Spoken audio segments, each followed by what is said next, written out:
नमस्कार विद्यार्थी मित्रांनो, मी प्रशांत पाटील। विद्यार्थ्यांना सतत भेडसावणारा प्रश्न मुलाखतीमध्ये आम्ही काय करावं, तर मुलाखतीमध्ये जाण्याच्या आधी तुमच्याकडे कोणते गुण असावे याच्यावर मी थोडीशी चर्चा करणार आहे माझ्या भाग 1 मध्ये।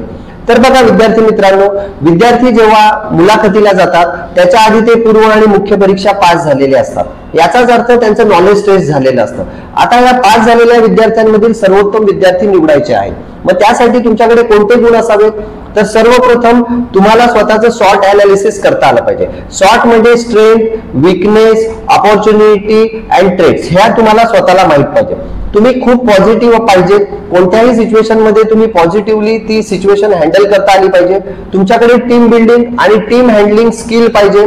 तुम्ही कोणत्याही सिच्युएशन मध्ये, परिस्थितीमध्ये दबावाखाली न येता तुम्ही निर्णय घेतले पाहिजेत। या काही महत्त्वाच्या गोष्टी आहेत। बाकी गोष्टी आपण पुढच्या भागात पाहूया। धन्यवाद।